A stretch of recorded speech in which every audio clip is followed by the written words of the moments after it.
திருச்சியில் கொரோனா தடுப்பூசி மையத்தில் ஏராளமான பொதுமக்கள் குவிந்தனர். திருச்சி மாநகரில் மொத்தம் 10 இடங்களில் கொரோனா தடுப்பூசி செலுத்தப்படுகிறது.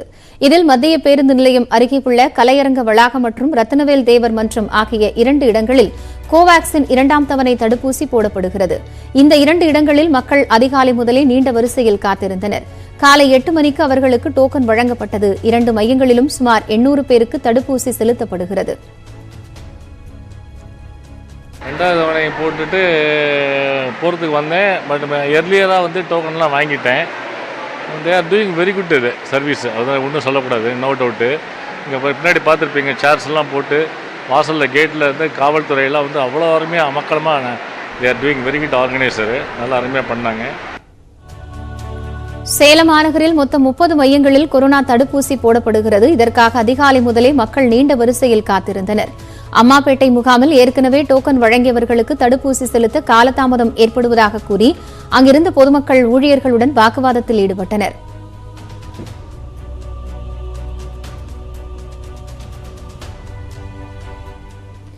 கர்நாடக காவிரி நீர்பிடிப்பு பகுதிகளில் மழை குறைந்ததால் மேட்டூர் அணைக்கு நீர்வரத்து குறைந்தது. கர்நாடக காவிரி நீர்பிடிப்பு பகுதிகளில் பெய்த கனமழை காரணமாக அங்குள்ள அணைகள் வேகமாக நிரம்பி வந்தன. இதனால் KRS கபினி அணைகளிலிருந்து தமிழகத்திற்கு சுமார் 25,000 கனஅடி நீர் திறக்கப்பட்டது. தற்போது அங்கு மழை குறைந்ததால் இரு அணைகளிலும் இருந்து வெறும் 13,698 கனஅடி நீர் மட்டுமே திறக்கப்படுகிறது. இதனால் மேட்டூர் அணைக்கு நேற்று 30,199 கனஅடியாக இருந்த நீர்வரத்து தற்போது 22,942 கனஅடியாக குறைந்துள்ளது. மேட்டூர் அணையின் தற்போதைய நீர்மட்டம் 81.97 அடியாக உள்ளது.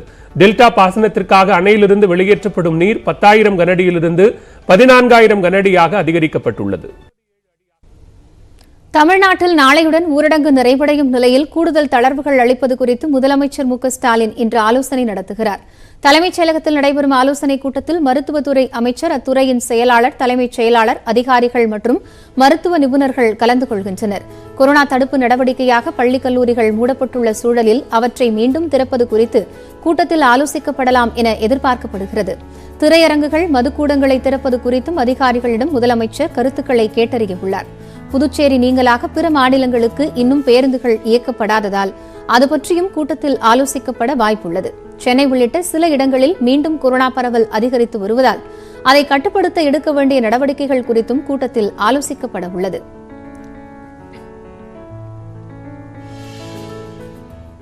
நியூஸ் 8 செய்தி எதிரொலியால் சென்னை கொரட்டூர் ஏரிக்கரையில் கொட்டப்படும் கழிவுகள் அகற்றப்பட்டு வருகின்றன.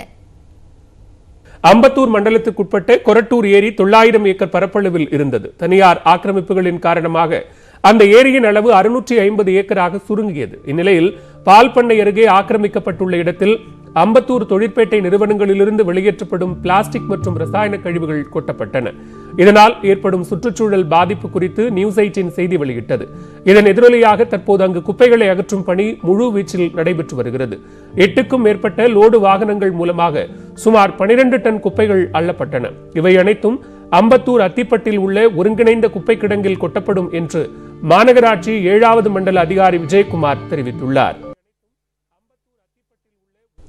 மதுபோதைக்கு அடிமையான கணவரின் கொடுமைகள் தாங்க முடியாமல் கணவரை கரிவெட்டும் கத்தியால் மனைவி வெட்டி படுகொலை செய்துள்ள சம்பவம் காஞ்சிபுரத்தில் அதிர்ச்சியை ஏற்படுத்தியுள்ளது. காஞ்சிபுரம் மளிகை தெருவைச் சேர்ந்த 35 வயதான நௌஷாத் 12 ஆண்டுகளுக்கு முன்பு ரஷ்யா என்ற பெண்ணை காதலித்து திருமணம் செய்து கொண்டு வாழ்ந்து வந்தார். இவர்களுக்கு ஃபைரோஸ் என்ற 9 வயது மகளும் ஃபைசல் என்ற 6 வயது மகனும் உள்ளனர். மது பழக்கத்திற்கு அடிமையான நௌஷாத் அவ்வப்போது குடித்துவிட்டு வந்து மனைவியுடன் தகராறு செய்வதை வழக்கமாக கொண்டுள்ளார். இந்நிலையில் நேற்றிரவு மது அருந்தி விட்டு வந்து மனைவி ரஷ்யாவிடம் தகராறில் ஈடுபட்ட நௌஷாத் அருகில் கிடந்த கரிவெட்டும் கத்தியை எடுத்து மனைவியை வெட்ட முயன்றதாக கூறப்படுகிறது. அப்போது ஆத்திரமடைந்த ரஷ்யா கணவர் நௌஷாத்தை கீழே தள்ளிவிட்டு அதே கத்தியை எடுத்து ஆத்திரம் அடங்கும் வரை கணவரை வெட்டி படுகொலை செய்ததாக கூறப்படுகிறது. அதன் பின்னர் சிவகாஞ்சி காவல் நிலையத்திற்கு நேரடியாக சென்று ரஷ்யா சரணடைந்தார். அவரிடம் மகளிர் போலீசார் விசாரணை மேற்கொண்டு வருகின்றனர். தொடர்வது விரைவுச் செய்திகள். கோவையில் செல்போனில் சீரியல் பார்த்துக்கொண்டே ஒருவர் இருசக்கர வாகனத்தில் சென்ற வீடியோ சமூக வலைதளத்தில் வைரலாகி உள்ளது. இந்த வீடியோ தொடர்பாக ட்விட்டரில் பதிவிட்டுள்ள கோவை மாநகர காவல்துறை வீடியோவில் பதிவாகியுள்ள வாகனத்தின் எண்கள் மற்றும் நிகழ்விடத்தை தெரிவிக்குமாறு கேட்டுக் கொண்டுள்ளது. இது தொடர்பான வாட்ஸ்அப் நம்பர் மற்றும் மின்னஞ்சல் முகவரியை கோவை மாநகர காவல்துறை வெளியிட்டிருக்கிறது. மயிலாடுதுறை மாவட்டம் சீர்காழியில் பன்றி பிடிப்பதில் ஏற்பட்ட தகராறில் நகராட்சி ஊழியர் கத்தியால் குத்தப்பட்ட சம்பவம் பரபரப்பை ஏற்படுத்தியுள்ளது. சீர்காழி நகர பகுதிகளில் சுற்றித் திரியும் பன்றிகளை பிடிக்க நகராட்சி நிர்வாகத்திற்கு பொதுமக்கள் கோரிக்கை விடுத்தனர். இதனையடுத்து அங்கு வந்த நகராட்சி ஊழியர்கள் அங்கு சுற்றித் திரிந்த பன்றிகளை பிடித்தனர். அப்போது பன்றி வளர்ப்பவர்கள் ஊழியர்களிடம் வாக்குவாதத்தில் ஈடுபட்டனர். இதனையடுத்து இரு தரப்பினரையும் அழைத்து சீர்காழி காவல் நிலைய போலீசார் விசாரணை மேற்கொண்டிருந்தனர். அப்போது காவல் நிலையம் முன்பே இரு தரப்பினரும் ஒருவருக்கொருவர் சரமாரியாக தாக்கிக் கொண்டனர். இதில் நகராட்சி ஊழியர் சங்கிலி கருப்பன் என்பவருக்கு கத்தி குத்து ஏற்பட்டது. இது தொடர்பாக 3 பேரை போலீசார் கைது செய்தனர்.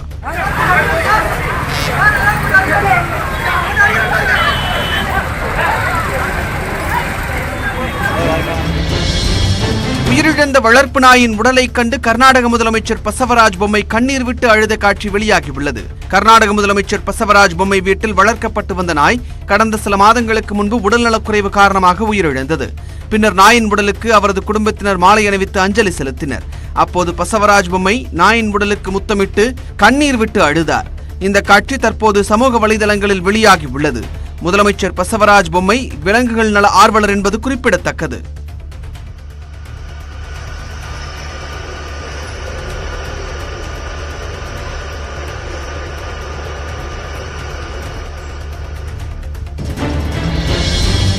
சிபிஎஸ்இ 12ஆம் வகுப்பு மாணவர்களுக்கான தேர்வு முடிவுகள் இன்று மதியம் 2 மணிக்கு வெளியாகிறது. கொரோனா காரணமாக சிபிஎஸ்இ 12ஆம் வகுப்பு தேர்வு ரத்து செய்யப்பட்டுள்ளது. இதையடுத்து 10 மற்றும் 11ஆம் வகுப்பு பொதுத் தேர்வில் தலா 30%, +2 தேர்வுகளில் 40% என்ற அளவில் மதிப்பெண் கணக்கிடப்படும் என்று அறிவிக்கப்பட்டுள்ளது. ஜூலை 31ஆம் தேதிக்குள் தேர்வு முடிவுகள் வெளியாகும் என்று ஏற்கனவே அறிவிக்கப்பட்டிருந்த நிலையில் இன்று மதியம் 2 மணிக்கு அறிவிக்கப்படுகிறது. மாணவர்கள் cbseresults.nic.in எனும் இணையதளத்தில் மதிப்பெண் விவரங்களை தெரிந்து கொள்ளலாம். மொத்தம் 14 லட்சம் மாணவர்கள் தேர்வு முடிவுக்காக காத்திருக்கின்றனர். புதுச்சேரியில் திருட்டு சம்பவத்தில் தொடர்புடையவர்களை போலீசில் பிடித்துக் கொடுத்த நபரின் வீட்டில் நாட்டு வெடிகுண்டு வீசப்பட்ட சம்பவம் பரபரப்பை ஏற்படுத்தியுள்ளது. புதுச்சேரி பால் சொசைட்டி பகுதியில் உள்ள அடுத்தடுத்த 3 கடைகளில் கடந்த சில நாட்களுக்கு முன்பு பணம், பொருட்கள் திருடு போயின. அப்போது திருட்டில் ஈடுபட்ட 2 சிறுவர்களை பிடித்த பொதுமக்கள் அவர்களை காவல் நிலையத்தில் ஒப்படைத்தனர். இதனையடுத்து சிறுவர்களின் பெற்றோர்களை காவல் நிலையத்திற்கு வரவழைத்த போலீசார் அவர்களை எச்சரித்து அனுப்பினர். இதனால் ஆத்திரமடைந்த அந்த சிறுவர்கள் போலீசாரிடம் பிடித்துக் கொடுத்த சக்திவேல் என்பவரது வீட்டில் நாட்டு வெடிகுண்டை வீசிவிட்டு தப்பி ஓடினர். இதையடுத்து தப்பியோடிய 2 சிறுவர்கள் உட்பட 3 பேரை போலீசார் தேடி வருகின்றனர். தொழிலாளர் நலன் மற்றும் திறன் மேம்பாட்டுத்துறை சார்பில் 50,000 பேருக்கு நலத்திட்ட உதவிகள் வழங்கும் நிகழ்ச்சியை முதலமைச்சர் மு க ஸ்டாலின் தொடங்கி வைத்தார். சென்னை ராயப்பேட்டை YMCA மைதானத்தில் நடைபெற்ற நிகழ்ச்சியில் முதற்கட்டமாக 400 அமைப்பு சாரா தொழிலாளர்களுக்கு உதவிகள் வழங்கப்பட்டன. இதில் அமைச்சர்கள் மா சுப்பிரமணியன், சேகர்பாபு உள்ளிட்டோர் கலந்து கொண்டனர். திருமணம், மகப்பேறு, கல்வி, ஓய்வூதிய தொகை என மொத்தம் 34 கோடி ரூபாய் மதிப்பீட்டில் நலத்திட்ட உதவிகள் வழங்கப்பட்டன. முதுபெரும் இயற்கை விவசாயி புளியங்குடி கோமதி நாயகம் வயது முதிர்வு காரணமாக காலமானார். தென்காசி மாவட்டம் புளியங்குடி கிராமத்தை சேர்ந்த ஓய்வு பெற்ற பள்ளி ஆசிரியர் கோமதி நாயகம் விவசாயம் தொடர்பான பல்வேறு கருத்துக்களை ஆய்விற்கு உட்படுத்தி அதன் உண்மைத்தன்மைகளை விவசாயிகளுக்கு எடுத்துரைத்தார். இயற்கை சார்ந்த உணவு தொடர்பான அவசியத்தையும் அவர் மக்களிடம் விழிப்புணர்வு ஏற்படுத்தி வந்தார். இந்த நிலையில் கடந்த சில நாட்களாக வயது முதிர்வால் அவதிப்பட்டு வந்த கோமதி நாயகம் நேற்று இரவு உடல்நலக்குறைவு காரணமாக உயிரிழந்தார். அவரது மறைவிற்கு பல்வேறு விவசாய அமைப்புகளும் பொதுமக்களும் இரங்கல் தெரிவித்து வருகின்றனர். புதுக்கோட்டை மாவட்டம் அறந்தாங்கி அருகே நேர்மையாக செயல்படும் கிராம நிர்வாக அதிகாரியின் பிறந்த நாளை ஊர் மக்கள் ஒன்று கூடி கொண்டாடினர். செரியலூர் கிராம நிர்வாக அதிகாரியாக அருள்வேந்தன் என்பவர் பணியாற்றி வருகிறார். இவர் யாரிடமும் லஞ்சம் பெறாமல் நேர்மையுடன் பணியாற்றி வருவதாக கிராம மக்கள் தெரிவித்துள்ளனர். இந்த நிலையில் அவரது பிறந்த நாளான நேற்று கிராம மக்கள் கூடி மரக்கன்றுகளை நட்டு கொண்டாடினர். பொதுமக்களின் குறைகளை கிராம நிர்வாக அதிகாரி அருள்வேந்தன் எந்த எதிர்பார்ப்புமின்றி உடனடியாக நிறைவேற்றுவதாகவும், இதுபோன்ற நேர்மையான அதிகாரி தங்களது கிராமத்திற்கு கிடைத்தது மிகவும் மகிழ்ச்சி அளிக்கிறது எனவும் அப்பகுதி மக்கள் தெரிவித்துள்ளனர். மத்திய பிரதேச மாநிலம் குவாலியரில் அரசு பள்ளியில் குரங்குகளின் நடமாட்டம் அதிகரித்துள்ளது.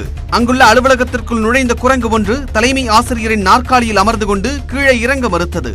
நாற்காலியில் இருந்த பிளாஸ்டிக் கவரையும் குரங்கு கிழித்ததால் அதனை வெளியேற்ற முடியாமல் ஆசிரியர்கள் திணறினர். இந்த காட்சி தற்போது சமூக வலைதளத்தில் வெளியாகியுள்ளது.